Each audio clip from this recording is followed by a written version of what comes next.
Hey guys, you're on the JRB tree climbing channel. jrbtreeclimbing.com is my website, and it's also the name of my Patreon and my Facebook group. Last year I did a video entitled My 10 Rules for Saddle Hunting Climb Safety.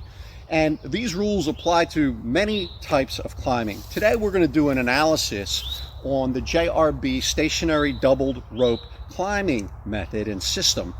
And we're going to take a look at rule number 10. Rule number 10 was that Murphy's Law can be exercised at any time. Anything that can go wrong will eventually. And we've got to make sure we've got a plan.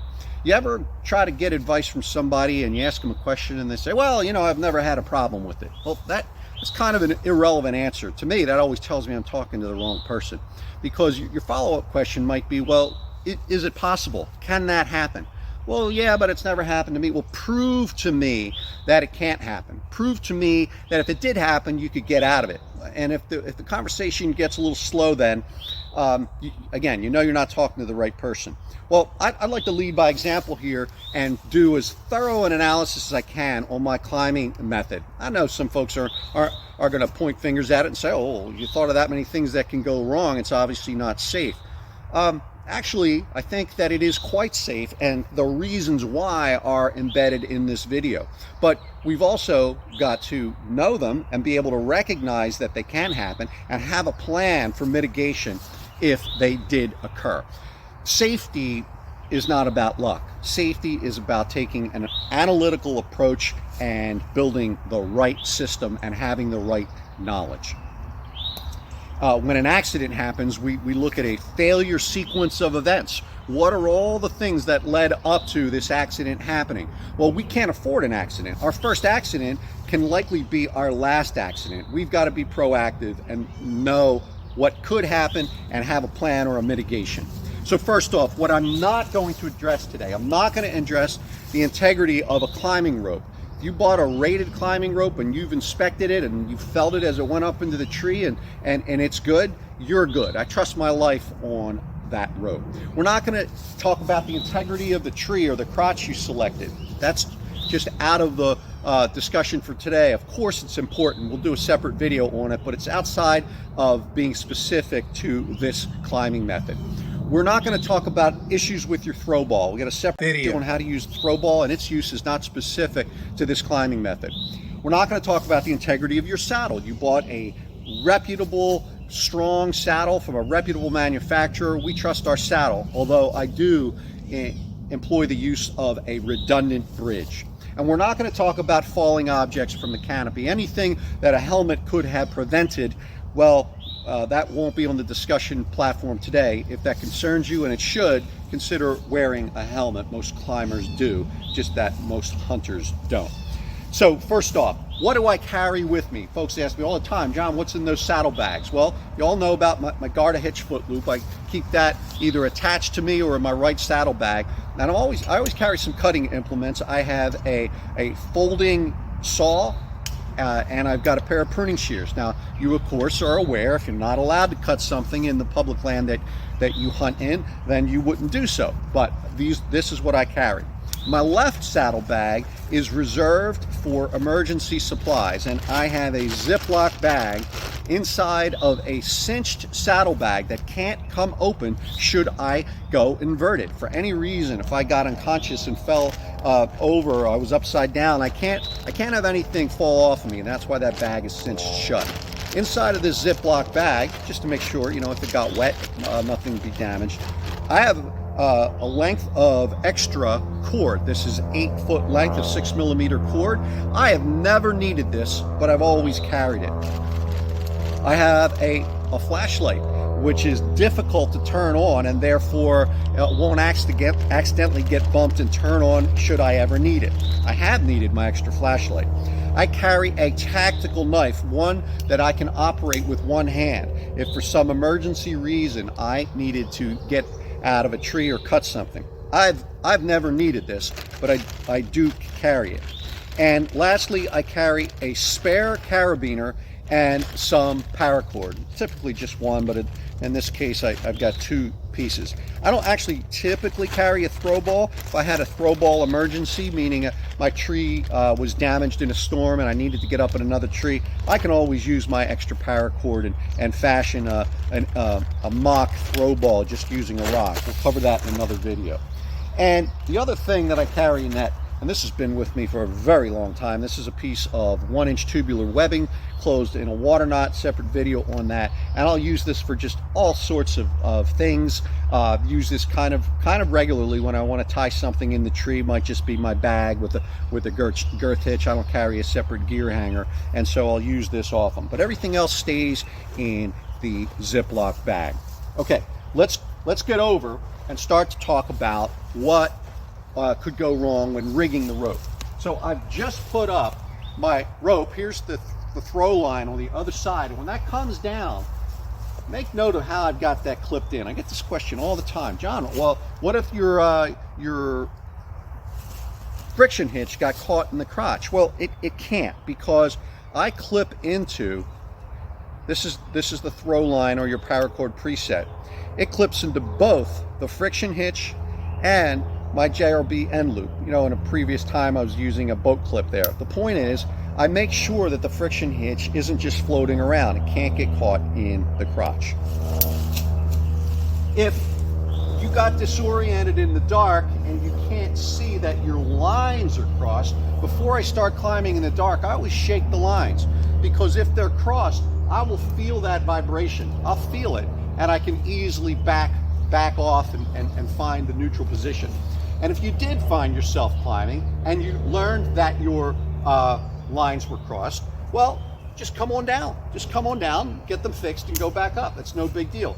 And if you have a swivel, you might be able to reorient in the canopy, but only if it was a 360-degree twist instead of just a 180. Okay, so we're going to get in the system, and make sure you've seen the video on the optimal system geometry, and that we've got it set up so that the friction hitches are easily in reach, and if they're not, we might need to adjust our bridge. I'll make this just a little bit long. So they're in reach, but they're not really easy. They're a little longer than I might want them. So a couple of points.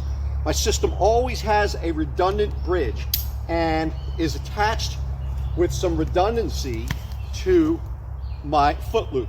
That, right, you're familiar with that. I call it my best friend system. I do not consider that optional. I see folks post videos and say, oh, I'm doing JRB climbing, but they don't have a redundant bridge and they don't have this best friend. Well, do me a favor, just don't call that JRB. You're doing a stationary doubled rope. I put some thought into this, and I've never needed this either. Never needed it. But it really does give you peace of mind and safety. For example, you know, we only climb 20 feet. It's really not high enough for our brains to get really scared. Go climb 70, 80, 100 feet. Not literally, but if you did, you'd be analyzing your system the entire time, and this redundancy is potential lifesaver. And so please take that to heart. Redundant bridge and the best friend into the garter hitch are not optional. Okay, so one thing that has happened to me while climbing. So I call this a non-slack system, and it basically is, but right here during the rising move, I'm not gonna actually go up, but right there is slack in my bridge. There's slack. And I have had occasion where the carabiner gets side loaded, so it's being pulled from the gate to the spine.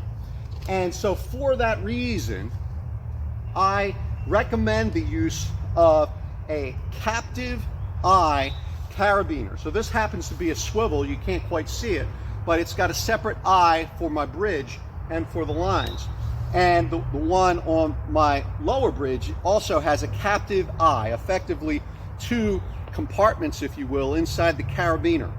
Another thing we can do is we could use a girth hitch or just a turn as we put the friction hitches onto the main carabiner. So we just want to recognize that right there at that point, this has slack in it and could flop around and could get a side load. Okay. Obviously, I'm self-filming here today, and so I'll do my best to stay in the field of view. Okay, now, the next thing that can happen is, well, your friction hitches, maybe you're not familiar with, or you haven't tuned them properly, but for whatever reason, you're going up and you find your friction hitch getting harder and harder to move. That's happened to me when I used the Mitigations prior to the JRB Ascender. Well, if it's just getting tighter, we don't want to take any chances. That'd be a good time to come down and retune your friction hitch or retie it. If you're feeling increased resistance as you go up, it's getting tighter and tighter, you might risk having difficulty in breaking that friction hitch.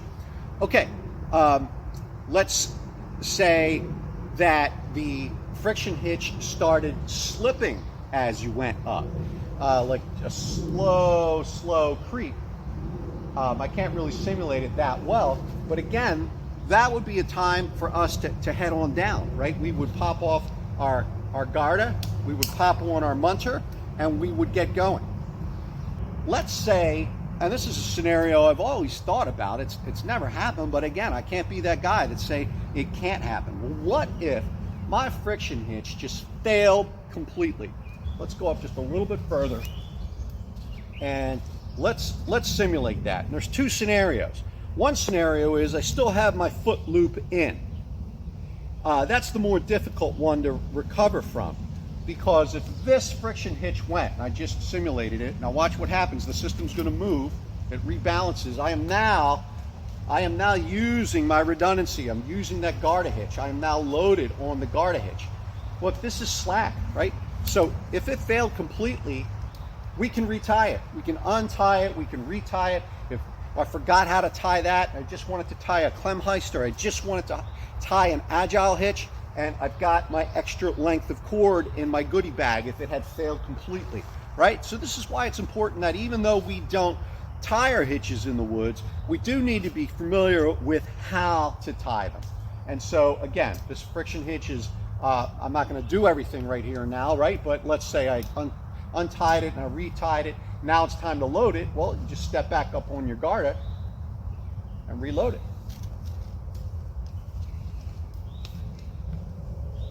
Okay, now here's a scenario that has happened to me when I was climbing with the Mitigations before the JRB Ascender, and it's dark, it's just almost dark, and it's time to get out of the woods, and I go up to reach my friction hitch, and I can't break it. I can't break it. That was kind of and I had to sit and scratch my head. I wasn't prepared for it, and so I want you to be prepared for it if that ever happened to you. So the scenario is this: I'm getting ready to rappel. I put in my munter friction hitch on my redundant bridge. You've seen me do this 100 times. And I reach up, and I can't break that. I just can't break it. And so panic sets in. Oh, hold on, let's think. All we really need to do, we know from climbing, as soon as I unload these, they're movable. Okay, how am I gonna unload them? Well, there's a couple ways. If you've got the strength to do it, I can just make a little foot loop here with these two lines coming out of the munter and fold them over the top of the munter, and look, I can step up. If I can step up, I can break these because there's no slack there. Well, let's say you don't have that strength profile, but you still got your Garda. Okay, we can use the Garda.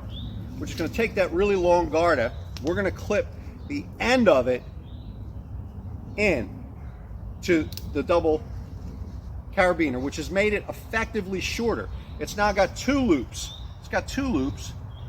I've got a miniature Garda.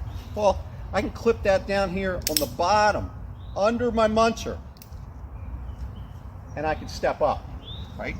Step up and unload these, so now they got no load, they're easy to move. Couple of ways that we can do that. The last thing I want to point out when it comes to repair is that if you don't have, let's say that the cord failed completely, I can't imagine that happening, but if it failed completely and you've got no other way to repair, well, you could find the long end of your rope, right? Pull up the end of your rope and create a Blake's hitch. You can use the end of your rope. Now, again, it's not something I've ever needed to do, but it's a tool in my toolbox.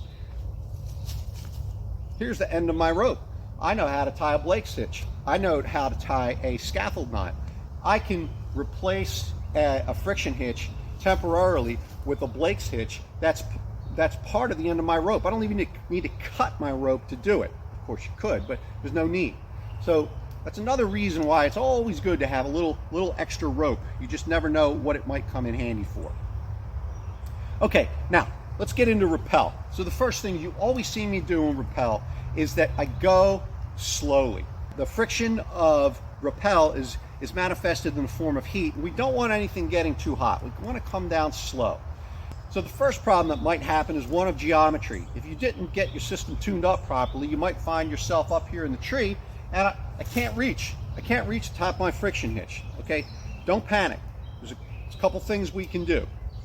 The first one is if you've got an adjustable bridge,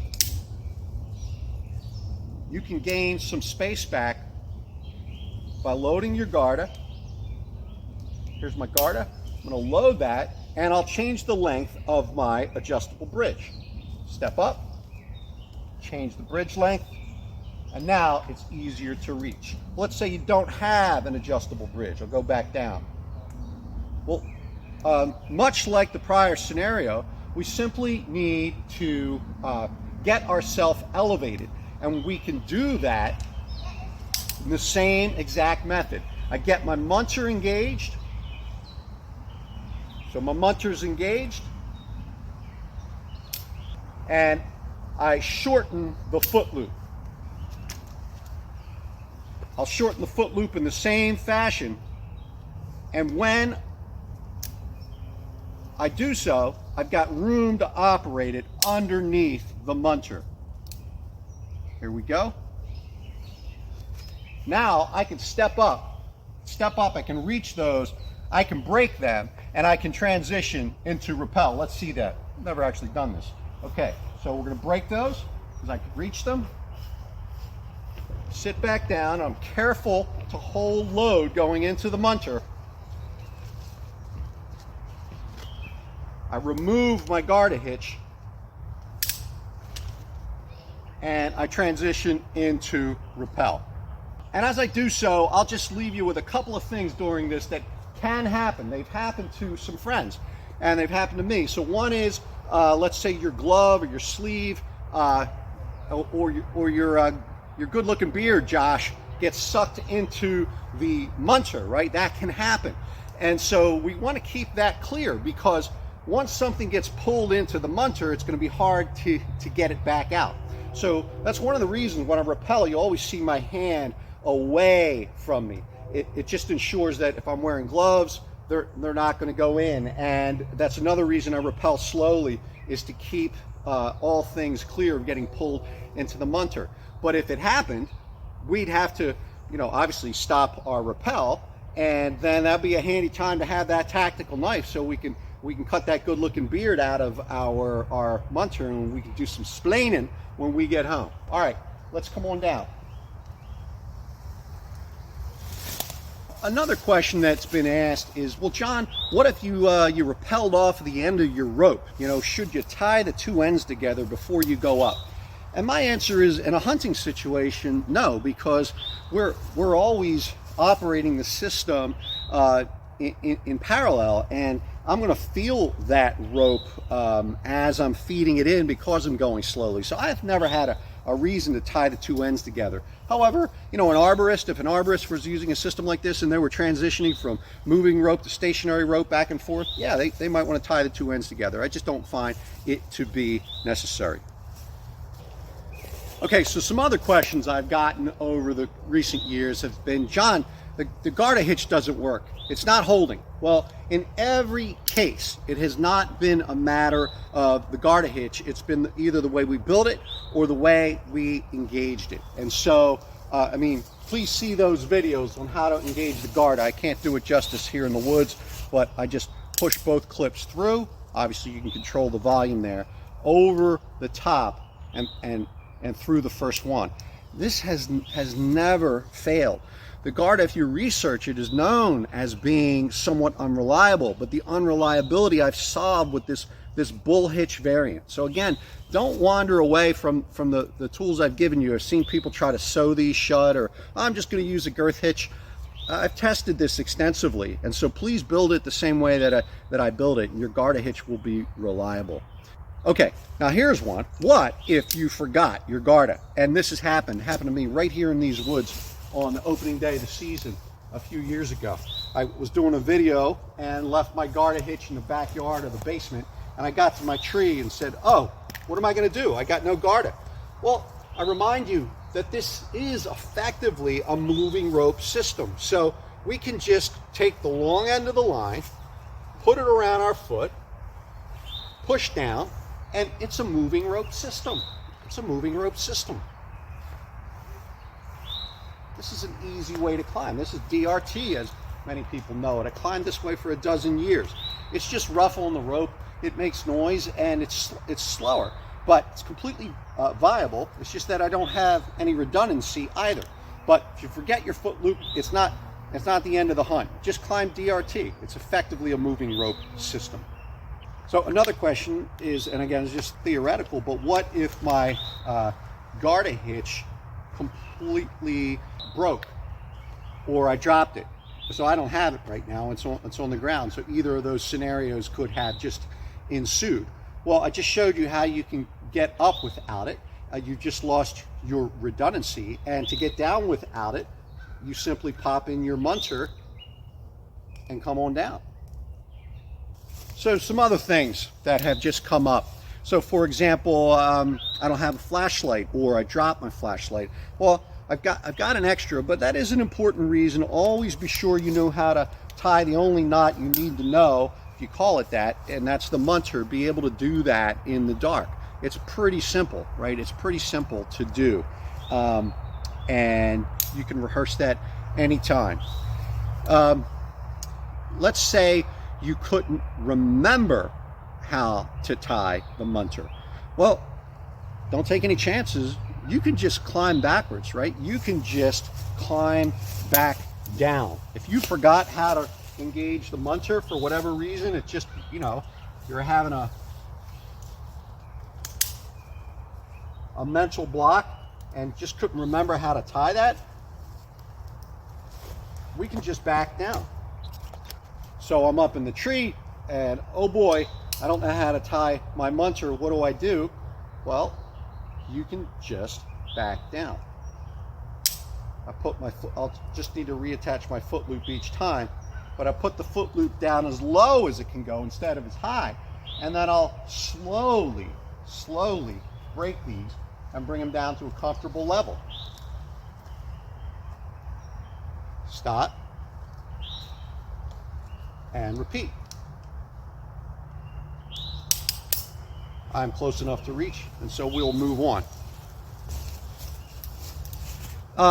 Question I got is, well, what if I somehow became inverted?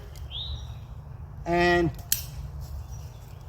this is something that we want to practice with our feet on the ground in the backyard with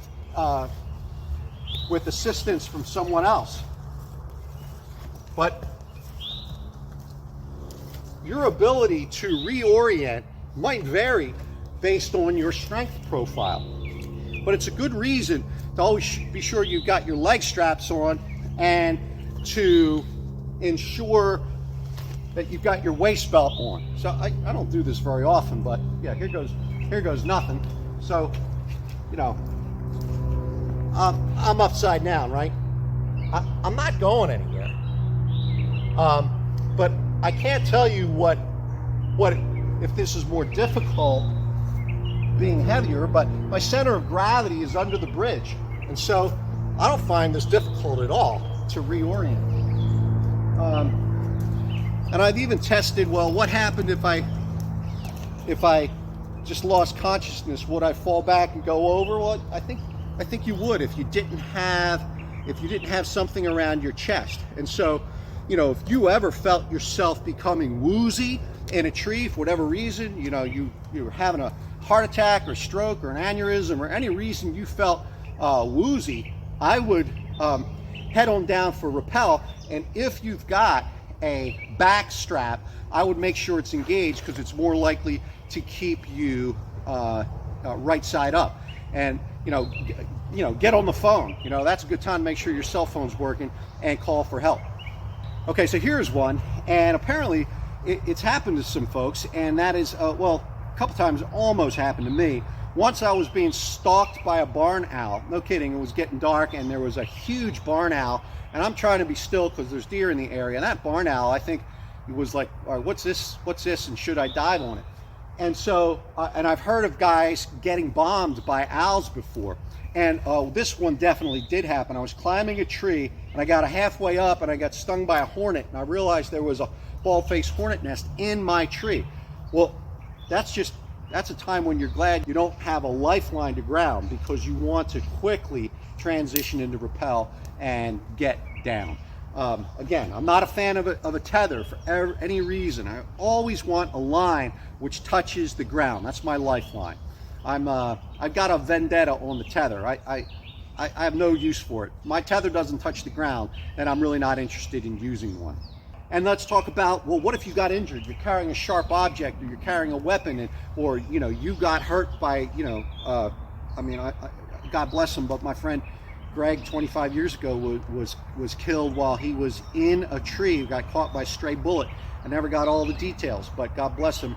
But in his honor, I want to think about those scenarios. So suddenly you didn't have the use of one arm, or you didn't have the use of one leg. Well, we don't need really our legs for rappel, but we can think these things through. We could make a loop with our lines, and we could break these friction hitches with one hand and hold the slack in with the other. We could sit on these lines. We could put in a super munter. All right, here's something I've never done. And this would vary based on your weight profile, but let's put in a super munter.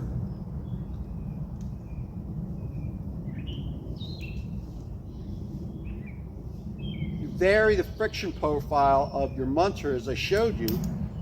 You can get to the point where it basically does everything for you. So I lost, let's make it my right arm. I'm gonna break my friction hitches, and I've only got one arm.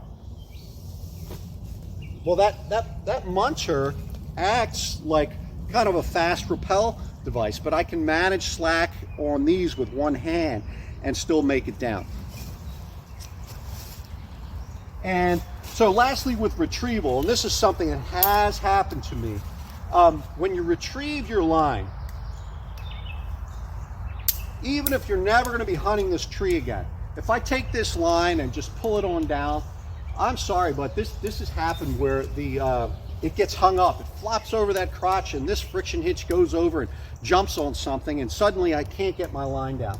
And so for that reason, I always reattach, whether it's the throw ball or it's the paracord preset, I reattach it. I just don't want to take any chances that this won't come down as I want it to.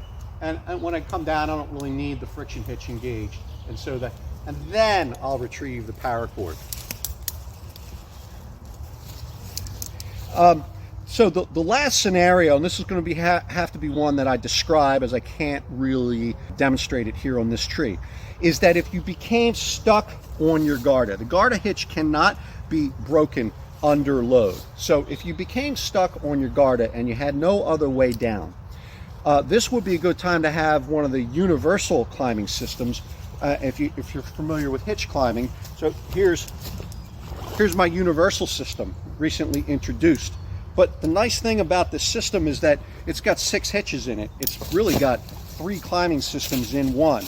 And guess what's at the one end of the system? Well, it's an unused set of friction hitches. And so if you found yourself stuck on the Garda, you could tie this end on the tree just with a quick saddle hunter's hitch or JRB hitch, transfer your weight onto here, use the foot loop to load it, and basically transfer over to an SRT system. So that's a pretty cool feature of this. Another thing we could do, but we'd need both of our bridges to be adjustable to do so, a feature I've got going now with my new bridge I'll be showing you soon. but that is to simply get under the garter. So I said I wasn't going to show you because I haven't rehearsed it, but I don't want to leave you with any unanswered questions. Okay, so here I am, and something happens, and I'm caught on my garter. Okay, my main bridge is gone. These friction hitches, whatever reason, whatever caused me to get here, I'm stuck on a garter. No way to get down. Can't break this under load. But if my bridge is adjustable, well, the first thing I might do is let this short bridge out a little bit. So I've let my short bridge out a little bit, and my main bridge, I'm going to make it shorter. Okay. I'm going to form a munter.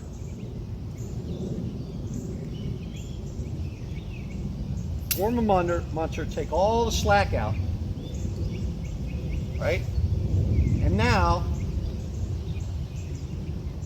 I'm going to step up and remove my best friend.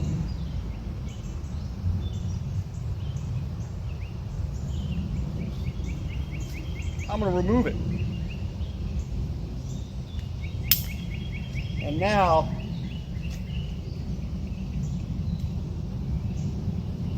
I'm going to abandon my garter hitch. I've just transferred onto a munter and I've got no backup, but I can get down. And this will be my last move today because I'm going to have to come back up and get this. I've never done that my entire climbing career. I just knew I could. And there's no sense in me keeping any of this information in any kind of a vault. So as much work as I put into creating the list, I don't usually use a script for my videos, but I'm looking at one now. I'm pretty certain this list isn't complete. There's always something else. There's always another thing that can go wrong. And so if you can think of anything else, please leave a comment. I'll be happy to make more video content for you. But with all the scrutiny on this, please look at your other climbing systems and give it the same scrutiny. Think about everything that can go wrong and make yourself a plan.